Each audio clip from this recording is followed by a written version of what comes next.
டாப்பர்ஸோட பேப்பர்ஸ்லாம் நானும் நிறையா பார்த்துருக்கேன். அவங்க என்ன பண்ணுறாங்கன்னா, தமிழில் எழுதுனா உங்களுக்கு வந்து டைம் மேனேஜ்மெண்ட் வந்து இங்கே ஒரு பிரச்சனையாக இருக்கும். இங்கிலீஷில் ஈஸியாக அவங்க வந்து ஜாயின் லெட்டரில் கம்ப்ளீட் பண்ணிட முடியும். தமிழில் வந்து அந்த வட்டெழுத்தை வந்து எழுதி கொஞ்சம் பொறுமையாக கம்ப்ளீட் பண்ணுற முடியும். அதுக்கு நம்ம என்ன பண்ணலான்னா, அப்போ என்னென்னா நீங்கள் தமிழ் எழுதினாலும் சரி, இங்கிலீஷ் எழுதினாலும் சரி, நீங்கள் எழுதுகிற கண்டென்ட்டை ஒரு ப்ரொஃபஸர் எடுத்து திருத்தும் போது அவங்களுக்கு எப்படி ப்ரெசென்ட் பண்ணுறீங்க, அந்த மெயின்ஸை பொறுத்த வரைக்கும் தமிழ் இங்கிலீஷ்ங்க செகண்டரி, அந்த ப்ரெசன்டேஷனை பொறுத்து தான் உங்களுக்கான மார்க் வரப்போகுது. ஓகே, இப்போ நான் வந்து தமிழ் எழுதி அந்த பிஎஸ்டியில் ஃபஸ்ட் மார்க் என்னால் எடுக்க முடியும்னா, இப்போ இந்த இடத்துல சிம்பிளாக ஒரே விஷயம் என்னென்னா, அதாவது சிலபஸ் வைஸ் நமக்கு தேவையானதை மட்டும் நீங்கள் எடுத்து படிக்கணும். ப்ரிலிம்ஸ்க்கு நீங்கள் வந்து தெரிஞ்சது என்ன வேணாலும் படிச்சிருக்கலாம். மெயின்ஸுங்கிறப்ப நம்ம வந்து அங்கே ரிட்டன் எக்ஸாம் தான் வைக்க போகிறாங்க. அங்கே எடுக்கிற ப்ரொஃபஸர் கொஷின் எடுக்கும்போது சிலபஸை கையில் வச்சுக்கிட்டே தான் கொஷின் எடுக்க போகிறாரு. அதுக்கானதை மட்டும் நீங்கள் ப்ரிப்பேர் பண்ணி எழுதி பார்த்தா போதுமானது. நீங்கள் வந்து எல்லாரும் படிக்கிற ஒரு வேலை தான் போனால் தான் பாஸ் பண்ண முடியும்னு கிடையாது. உங்களுக்குன்னு ஒரு தனித்துவம் இருக்கும். 1 வீக்கு பார்த்தீங்கன்னா ஏபிஜே அப்துல் கலாம் அந்த அகாடமியில் வந்து 1 வீக் மெயின்ஸ் எனக்கு போட்டிருந்தாங்க. அதில் வந்து டெஸ்ட்லாம் நான் எழுதி அவங்களுக்கு காட்டினேன். அவங்க வந்து யூத் பேப்பரின் இனிய வணக்கம். யூத் பேப்பர் நண்பர்களுக்கு வணக்கம். நான் மெய்வேல்.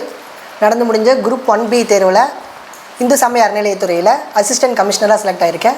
தமிழ் வழியில் வந்து மாநிலத்தில் முதலிடம் பெற்றிருக்கேன். இப்போ என்னோடய ஸ்ட்ராட்டஜி என்னென்னா, நான் வந்து அந்த ஒரு குரூப் 1, 1B 2 மெயின்ஸும் என் கையில் இருக்குது. அந்த டைமில் நான் என்ன பண்ணணும்னு யோசிக்கும்போது குரூப் 1 காட்டிலும் குரூப் 1Bயில் எனக்கான சக்ஸஸ் ரேஷியோ அதிகங்கிறத புரிஞ்சுக்கிட்டு இந்த டைமில் வந்து நான் 2ஆக பிரிச்சுக்கிட்டேன். குரூப் 1 என்னால் வந்து நான் படிச்சுட்டேன், நம்ம ஓரளவுக்கு நமக்கு ஜிஎஸ் ஸ்ட்ராங்காக இருக்கிறோம்.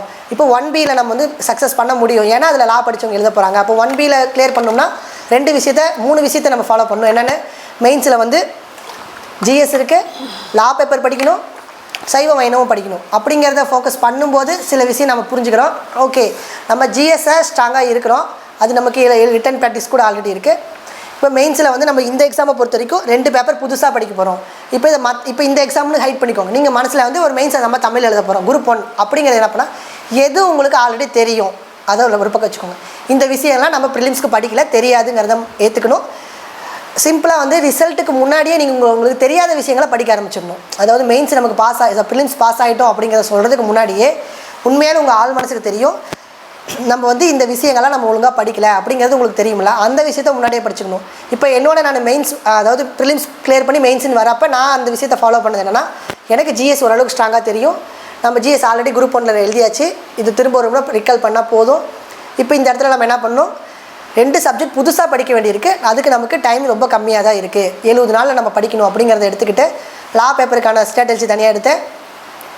லா பேப்பர்லேயும் என்னென்னா ஒரு பெரிய விஷயம் என்னென்னா, லா புக்ஸ் எல்லாமே தமிழ் எங்களுக்கு சுத்தமாக கிடைக்கலன்னா என்ன பண்ணேன்னா, ஒவ்வொரு நண்பர்களுக்கும் ஃபோன் அடித்து எங்கெங்கே ஒவ்வொரு புக்கை நான் ஃபஸ்ட் லிஸ்ட்டு போட்டுக்கிட்டேன். சிலபஸில் இருக்கிறத லிஸ்ட்டு போட்டுக்கிட்டு இந்த புக்கை, ஏன்னா எங்கிட்ட வந்து சில புக்ஸை நாங்கள் வந்து காலேஜில் படிக்கும்போது சரி புக்ஸ் வாங்குற பழக்கம்லாம் கம்மி பண்ணிக்கிட்டு லைப்ரரியிலே படிப்போம், அங்கேயே எழுதி பார்த்துக்கிட்டு வந்து அதே எக்ஸாமில் ப்ரிப்பேர் பண்ணி எழுதுவோம்.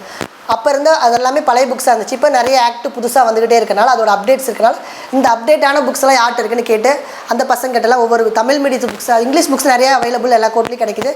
சீனியர்ட்டையும் இருக்கும். தமிழ் புக்ஸை வந்து தேடி நானும் வாங்கி ஒவ்வொன்றா எடுத்து ப்ரிப்பேர் பண்ணி புக்ஸை வச்சுட்டு இவ்வளோ பெருசு அப்படியே அடுக்கி வச்சு இவ்வளோ பெருசு நிற்கும். அப்போ யோசித்தேன், ஆஹா நம்ம இன்னும் 70 நாள் இதெல்லாம் படிக்க முடியாது அப்படிங்கிறத அப்போ தான் எனக்கு ஒரு விஷயம் புரியுது. அப்போ என்ன பண்ணலாம், மறுபடியும் சிலபஸை தான் எடுத்துக்கிட்டு எனக்கு தெரிஞ்ச ஃப்ரெண்ட்ஸ் கிட்ட கேட்டால் அந்த ஃப்ரெண்ட்ஸ் வந்து ப்ரொஃபஸராக ஒர்க் பண்ணுறாங்க. நீங்கள் வந்து காலேஜில் நடத்துகிறீங்க, நீ ஒரு கொஷின் எடுத்தீங்கன்னா எப்படி எடுப்பேன், அந்த கொஷினுக்கு என்ன எழுதுனா நீ ஆன்சராக கன்சிடர் பண்ணுறீங்க. அப்போ நான் ஒவ்வொரு ஆக்டில் எடுத்து சிலபஸை கட் பண்ணி 2 ஃப்ரெண்ட்ஸ்கிட்ட பிரித்து கொடுத்துட்டு இதை வந்து எனக்கு சொல்லிக் கொடுக்க வேணாம், இதில் என்ன கொஷின்ஸ் வரும், இது எப்படி சுலபமாக படிக்கலாம் அப்படிங்கிறத கேட்டு திரும்பவும் எனக்கு என்னென்னா, நான் திரும்ப உட்காந்து படித்தேன்னா இது கண்டிப்பாக முடிக்கிற காரியம் கிடையாது. யாருக்கு இது தெரியுமோ அவங்கள போய் கேட்டால் அவங்களோட நாலேஜை நம்ம வந்து அப்படியே எடுத்து அப்சர்வ் பண்ணிக்கிட்டால் உங்களால் ரிட்டன் எழுத முடியும் கண்டிப்பாக. இப்போ நீங்கள் வந்து 2 விஷயம் இருக்குது, படிக்கணும், அடுத்து ரிட்டன் ப்ராக்டிஸ் பண்ணணும். இங்கே 2மே பண்ணாமல் போய் மெயின்ஸ் கிளியர் பண்ண முடியாது. அல்லது நீங்கள் ஆல்ரெடி படித்து வச்சுருந்தீங்கன்னா எக்ஸாம் வரும்போது ரிட்டன் ப்ராக்டிஸ் பண்ணி பாஸ் பண்ணிடலாம். தமிழில் எழுதுகிறவங்களோட பெரிய ட்ராபேக்கே இதுதான். 2மே எக்ஸாமில் நீ பாஸ் ஆகிட்டுன்னு சொன்னதுக்கப்புறம் ஆரம்பிப்பாங்க. அதனால தான் உங்களால் வந்து கம்ப்ளீட்டாக பண்ண முடியாமல் போகிறது காரணம். இப்போ எனக்கே பார்த்தீங்கன்னா இந்த 2 சப்ஜெக்ட் புது சப்ஜெக்ட் அப்படிங்கிறதுனால தான் எனக்கு வந்து கொஞ்சம் கஷ்டமாகவும் இருந்துச்சு. மற்றபடி வந்து ஜிஎஸ்சில் நல்லா ஸ்ட்ராங்காக இருந்தனால எதிர்பார்த்த கேள்விகள் வந்துச்சு, அதை நல்லாவே பண்ணியிருந்தேன்.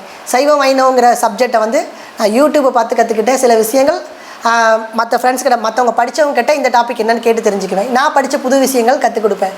இப்போ இந்த மாதிரி ஷேரிங்கில் தான் நிறைய விஷயம் மெயின்ஸில் நான் நிறையா கற்றுக்கிட்டேன். ரிட்டன் ப்ராக்டிக்ஸிங் பண்ணுறப்போ வந்து 1 வீக்கு பார்த்தீங்கன்னா ஏபிஜே அப்துல் கலாம் அந்த அகாடமியில் வந்து 1 வீக் மெயின்ஸ் எனக்கு போட்டிருந்தாங்க.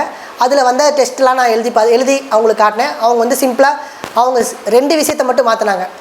நீங்கள் கண்டென்ட் வைஸ் சூப்பராக கொடுக்குறீங்க, இந்த எல்லா கண்டென்ட்டும் நல்லா இருக்குது, நீங்கள் பண்ண வேண்டியது பேப்பரை வந்து ப்ராப்பராக ப்ரெசென்ட் பண்ணணும். ப்ரெசன்டேஷனை மாற்றிட்டிங்கன்னா நீங்கள் டாப் மார்க் எடுக்கலான்னு அவங்க சஜஸ்ட் பண்ணாங்க. சார் எனக்கு தனியாக ஃபோன் பண்ணி மணிமொழியன் சார் எனக்கு வந்து இந்த லைனை வந்து நீங்கள் இந்த மாதிரி பண்ணியிருக்கணும், இந்த பாயிண்ட்டை வந்து நீங்கள் நல்லா எழுதுறீங்க, இதை வந்து இந்த இடத்துல எழுதிக்கணும். பேப்பர் வந்து அவங்க படிக்கிறதுக்கான ஒரு பக்கத்தை அவங்க 10 செகண்டுக்கு மட்டும்தான் படிப்பாங்க, ஃபுல் லைனிக்குள்ளே படிக்க மாட்டாங்க. உங்களோட ப்ரெசன்டேஷன்லேயே நீங்கள் நல்லா எழுதிருக்கீங்கிற ஒரு ஹோப் கொடுத்துட்டிங்கன்னா அதுக்கான நல்ல மார்க்ஸ் கிடைக்கும்.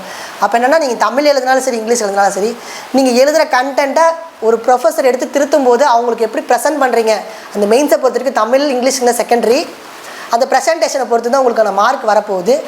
ஆனால் இங்கே வந்து ஒரு மேம்போக்கான ஒரு விஷயம் என்னென்னா, தமிழ் எழுதுனா மார்க் கம்மியாக போடுறாங்க. அது இருக்கலாம், இருந்தாலும் நீங்கள் வந்து இன்னும் அதோட ஆனால் ப்ரெசன்டேஷனை பொறுத்த வரைக்கும் நீங்கள் நல்லா பண்ணியிருந்தீங்கன்னா, தமிழில் கையெழுத்து அழகாக இருந்துச்சுன்னா நிறைய மார்க் கொடுக்குறாங்க. எனக்கு தெரிஞ்சு டெப்டி கலெக்டர் வாங்கினவங்களும் தமிழ் எழுதினவங்களும் இருக்காங்க. ஓகேவா? இங்கிலீஷில் வந்து பேசிக்காக எழுதினாவே வந்து நல்ல மார்க் போடுறாங்க, அதெல்லாம் இல்லை. எனக்கு தெரிஞ்சு இங்கிலீஷில் எழுதி ஃபெயில் ஆனவங்களும் இருக்காங்க. ஸோ நீங்கள் அந்த எல்லோரும் சொல்கிற அந்த மித்தை வந்து நம்ப வேண்டியதில்லை. தமிழ் எழுதினாலும் பாஸ் பண்ண முடியும். ஆனால் அதுக்கு நீங்கள் பண்ண வேண்டிய பேக்கப் ஒர்க் இங்கிலீஷ் மீடியத்தை விட நீங்கள் அதிகமாக பண்ணணும். அதுக்கான எஃபர்ட்ஸ் வந்து ஹார்ட் ஒர்க் அதிகமாக கொடுக்கணும். படிக்கிற விஷயங்களும் இருக்கட்டும்.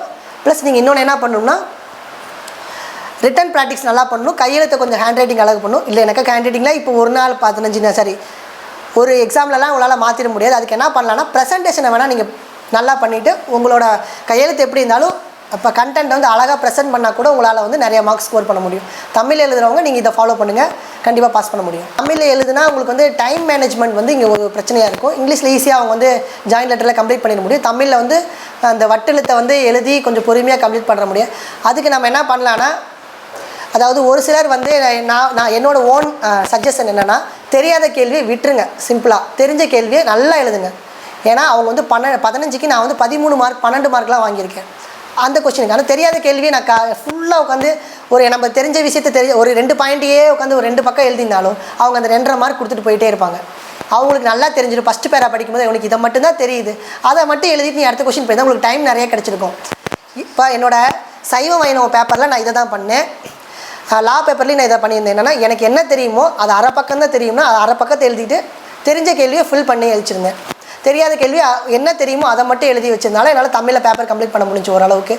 ஆனால் தமிழில் பேப்பர் அதை கம்ப்ளீட் பண்ண முடியலைங்கிற மித்தெல்லாம் கிடையாது. எனக்கு தெரிஞ்ச நிறைய பேர் கிளியர் பண்ணியிருக்காங்க. இப்போ என்னால் கம்ப்ளீட் பண்ண முடிஞ்சான்னா சில கொஷின்ஸ் எனக்கு தெரியல, அதனால் நான் விட்டுட்டு வந்தேன். லா பேப்பர்லாம் கம்ப்ளீட் பண்ணி வச்சுருந்தேன் ஓரளவுக்கு. தெரியாத கேள்வியை விட்டு வச்சுருந்தேன். இப்போ நீங்கள் தெரியாத கேள்வி நீங்கள் தெரிஞ்ச மாதிரியே எழுதினாலும் அவங்க 0 போடுறதுக்கு யோசிக்கவே மாட்டாங்க, 0 போட்டுருவாங்க. ஸோ தமிழ் எழுதும்போது நம்மளுக்கு ஆல்ரெடி டைமே பத்தாது. தெரியாத கேள்வியை தெரிஞ்ச கேள்வி மாதிரி நீங்கள் எழுதிட்டு டைம் வேஸ்ட்டும் பண்ணிடாது. இப்போ இதில் சில விஷயம் என்னென்னா, டைம் மேனேஜ்மெண்ட்டில் வந்து இப்போ ஒவ்வொரு குரூப் 1 பொறுத்த வரைக்கும் பார்த்தீங்கன்னா ஒவ்வொரு பேப்பர்லேயும் 3 சப்ஜெக்ட் இருக்கும். ஒரு பேப்பரில் 100 மார்க் 75 பிரிச்சிருப்பாங்க, இல்லை 100 50 பிரிச்சிருப்பாங்க. எது உங்களுக்கு நல்லா தெரியுமோ அந்த 100 மார்க்கில் மேக்ஸிமம் மார்க் ஸ்கோர் பண்ணுறதுக்கான ஏரியாவை நீங்கள் கவர் பண்ணிடணும். 2 சப்ஜெக்டாக கவர் பண்ணாமல் நீங்கள் குரூப் 1 கிளியர் பண்ணுறது கஷ்டம். அதுக்கு பதிலாக என்ன பண்ணலான்னா, நல்லா தெரிஞ்ச கொஷின்ஸை அந்த ஒரு 1/4 மணி நேரம் நம்ம படிக்க கொடுக்கும்போதே சூஸ் பண்ணி வச்சுக்கணும். இந்த கேள்வியில் நமக்கு தெரியும், இந்த கேள்வியில் இந்த பாயிண்ட்டில் எழுத போகிறோம். நீங்கள் வந்து லைன் ஸ்பேஸ் விட்டு கூட எழுதலாம். ரொம்ப இடத்த அடைச்சிக்கிட்டு மொத்தத்தையும் கம்ப்ளீட் பண்ணி அந்த ஃபஸ்ட்டு வரையிலேருந்து கடைசி வரைக்கும் எழுதலாம். டாப்பர்ஸோட பேப்பர்ஸ்லாம் நானும் நிறையா பார்த்துருக்கேன். அவங்க என்ன பண்ணுறாங்கன்னா, இந்த கொஸ்டினுக்கு இதுதான் ஆன்சர் அப்படிங்கிற மாதிரி ரொம்ப கிளியர் கட்டாக சுருக்கமாக ரொம்ப கம்மியான வரிகளில் கூட எழுதி டாப் மார்க்ஸ் கூட வாங்கியிருக்காங்க. அவங்க என்ன பண்ணியிருக்காங்கன்னா, தேவையான கீவேர்டை மட்டும் எழுதுகிறாங்க. இப்போ தமிழ் எழுதுற என்று படிக்கிறது, என்ன படிக்கிறது, ஆகும், அந்த மாதிரிலாம் நிறைய எழுத வேணாம். கீவேர்டை கட் பண்ணி கூட எழுதுங்க. ஆனால் நீங்கள் என்ன பண்ணலாம், 1 2 3 போட்டு பாயிண்ட்டாக அழகாக எழுதுனீங்கன்னா ப்ரெசென்ட் பண்ணுறவருக்கு இதான் டாப்பிக்கு, இதுக்கு 5 பாயிண்ட் எழுதியிருக்காரு, இந்த டாப்பிக்கு 2 பாயிண்ட் எழுதியிருக்காரு. அப்போ டாப்பிக்காக பிரித்து எழுதிட்டிங்கனாவே உங்களால் வந்து கண்டிப்பாக நிறைய மார்க் ஸ்கோர் பண்ண முடியும். இப்போ நான் உங்களுக்கு சஜஸ்ட் பண்ணது ஒரு 10 மார்க் கொஸ்டின் எழுதுறீங்கன்னா குறைஞ்சது 5 to 6 டாபிக் போடுங்க. அதுக்குள்ளே ஒரு 3 சப் விஷயங்களை 3 விஷயத்தை 1 2 3 போட்டு எழுதுங்க, போதுமானதாக இருக்கும். 15 மார்க் எழுதுறீங்கன்னா ஒரு 7 to 8 டாப்பிக்கே போடுங்க. அந்த கொஷின் ஜென்ரலைஸ்டு கொஷினாக இருந்துச்சுன்னா அவங்க வந்து தீர்வு கேட்கலினா கூட ஒரு பிரச்சனைகளை பற்றி பேச சொல்கிறாங்கன்னா தீர்வு நீங்களே கூட சூஸ் பண்ணி எழுதலாம். அப்புறம் வந்து முன்னுரை முடிவுரை போட்டு எழுதுறது, இதெல்லாம் வந்து நான் ஃபாலோ பண்ண விஷயங்கள். பிக் கொஷின், இப்போ ஷார்ட் கொஷினாக இருக்கும், பிக் கொஷினாக இருக்கட்டும். மெயின்ஸை பொறுத்த வரைக்கும் நீங்கள் ஒரு ஸ்ட்ராட்டஜி நான் உங்களுக்கு சொல்கிறது என்னென்னா, காமனாக சிலபஸில் இருக்கிற எல்லா டாபிக் ஒவ்வொரு டாப்பிக்குக்கும் ஒரு பக்கம் நான் 1.5 பக்கம் ரெடி பண்ணி வச்சுக்கோங்க. அதுவே போதுமானதாக இருக்கும். இந்த கொஷின் இந்த டாப்பிக்லேருந்து வந்திருக்கு, அது எனக்கு தெரியலனாலும் பரவாயில்ல, நீங்கள் ப்ரிப்பேர் பண்ண அந்த ஒரு பக்கத்தை இந்த கொஷினுக்கு ரிலவெண்ட்டாக ஒரு 1/2 பேஜில் 1 பேஜில் என்ன கொடுக்க முடியுமோ அதை மட்டும் எழுதுங்க. அதுக்கு பதிலாக நீங்கள் உட்காந்து தேவையில்லாத கதையெல்லாம் எழுதுனீங்கன்னா கண்டிப்பாக 0 தான் போடுவாங்க. ஆனால் அதுக்கு பதிலாக ரிலவெண்ட்டாக இந்த விஷயம் எனக்கு தெரியும், இந்த கொஷினுக்கான விஷயம் இதில் எனக்கு இந்த அளவுக்கு தான் தெரியுங்கிற மாதிரி நீங்கள் ஓப்பன் மைண்டடாக நீங்கள் 1/2 பேஜில் கொடுத்தா கூட அதுக்கான மார்க்ஸ் கண்டிப்பாக கொடுத்துருவாங்க. நீங்கள் வந்து இங்கே டைம் மேனேஜ்மெண்ட்டே ஒரு பிரச்சனையாக இருக்கும்போது தேவையில்லாத கதைகள் எழுதுறதை அவாய்ட் பண்ணிக்கிறது பெஸ்ட்டாக இருக்கும். ஓகே, வருஷத்துக்கு 5 பேர் தமிழில் எழுதி பாஸ் பண்ணிட்டு தான் இருக்காங்க. அப்போ அவங்களால எப்படி முடியுது? அவங்களோட ஸ்ட்ராட்டஜி என்னென்னா அவங்ககிட்ட இருந்து கேட்டு கற்றுக்கணும். இப்போ என்னோட ஃபுல்லாக என்னோட மெயின்ஸ் பார்த்திங்கன்னா தமிழில் தான் பண்ணியிருந்தேன். இப்போ நான் தமிழ் மீடியத்தில் பிஹெச்டி வச்சுருக்கோம் அப்படிங்கிறத ஓகே. இப்போ இதை தாண்டி வந்து எனக்கு தெரிஞ்ச ஃப்ரெண்ட்ஸ்லாம் வந்து தமிழ் எழுதி பாஸ் பண்ணியிருக்காங்க. இப்போ அவங்ககிட்ட அவங்களும் சரி எனக்கும் சரி தமிழ் எழுதுனா என்ன பண்ணணும் என்ன பண்ணக்கூடாதுன்னு சிம்பிளாக சொல்கிறேன். இங்கிலீஷில் இருக்கிறவங்கள பார்த்து நீங்கள் ஃபஸ்ட்டு மலைக்கக்கூடாது. அவங்க வந்து பாஸ் பண்ணிடுவாங்க, நம்மளால் முடியாதுங்கிறத அப்படி ஃபஸ்ட்டு தூக்கி போடுங்க. அவங்கள விட நம்ம வந்து மார்க் கம்மியாக இருந்தாலும் பரவாயில்ல, அதிகமாக இருந்தாலும் பரவாயில்ல, அதெல்லாம் யோசிக்கக்கூடாது. எனக்கு ஒரு வாய்ப்பு கிடச்சிருக்கு, ப்ரிலிம்ஸ் கிளியராக இருக்குது, மெயின்ஸ் கொடுக்க போகிறேன், நான் ஃபுல் ஃப்ளெஜ்டாக எனக்கு தெரிஞ்ச மொழியில் என்னோடய தாய்மொழியில் கொடுக்குறேங்க. அந்த இன்ஃபீரியாரிட்டி இல்லாமல் ஃபஸ்ட்டு கொடுங்க, அதுவே போதுமானதாக இருக்கும். ப்ளஸ் இங்கிலீஷ் மீடியத்தை விட தமிழ் மீடியத்தில் ஒரு சாதகமான விஷயம் என்னென்னா, ஒரு அன்எக்ஸ்பெக்டட் கொஷின் வந்துச்சுன்னா அது தமிழ் எழுதுறது ரொம்ப ஈஸி. ஏன்னா அது நீங்களோட சிந்தனையில் அப்படியே எழுதிடலாம். இங்கிலீஷில் எழுதுகிறவங்க எனக்கு தெரிஞ்சு நிறைய பேர் இங்கிலீஷில் எழுதுறவங்க அது புரிதலில் எழுதுறது கிடையாது, அவங்க நிறைய விஷயத்த மனப்பாடம் பண்ணி எழுதுறாங்க, அதுக்கான மார்க்ஸ் அதிகமாக கூட கிடைக்கலாம்.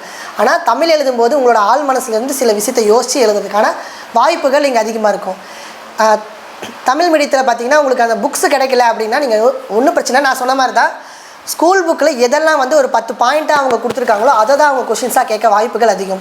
அதை தாண்டி கரண்ட் அஃபேர்ஸ் படித்தா போதுமானதாக இருக்கும். தமிழில் வந்து பாஸ் பண்ணவே முடியாதுங்கிற ஒரு மித்து இருக்குது, அப்படிலாம் கிடையாது. வருஷத்துக்கு 5 to 10 பேர் பாஸ் பண்ணிட்டு தான் இருக்காங்க.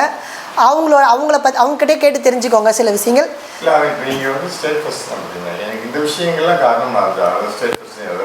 ஓகே, இப்போ நான் வந்து தமிழ் எழுதி இந்த பிஹெச்டியில் ஃபஸ்ட் மார்க் என்னால் எடுக்க முடியும்னா, இப்போ இந்த இடத்துல சிம்பிளாக ஒரே விஷயம் என்னென்னா, அதாவது சிலபஸ் வைஸ் நமக்கு தேவையானதை மட்டும் நீங்கள் எடுத்து படிக்கணும். ப்ரிலிம்ஸ்க்கு நீங்கள் வந்து தெரிஞ்சது என்ன வேணாலும் படிச்சிருக்கலாம். மெயின்ஸுங்கிறப்ப நம்ம வந்து அங்கே ரிட்டன் எக்ஸாம் தான் வைக்க போகிறாங்க. அங்கே எடுக்கிற ப்ரொஃபஸர் கொஷின் எடுக்கும்போது சிலபஸை கையில் வச்சுக்கிட்டே தான் கொஷின் எடுக்க போகிறாரு. அதுக்கானதை மட்டும் நீங்கள் ப்ரிப்பேர் பண்ணி எழுதி பார்த்தா போதுமானது. நீங்கள் வந்து எல்லாரும் படிக்கிற ஒரு வேலை தான் போனால் தான் பாஸ் பண்ண முடியும்னு கிடையாது. உங்களுக்குன்னு ஒரு தனித்துவம் இருக்கும், அதை ஃபஸ்ட்டு கண்டுபிடிச்சி நீங்கள் மெயின்ஸில் தமிழ் எழுதினா கூட பாஸ் பண்ண முடியும்.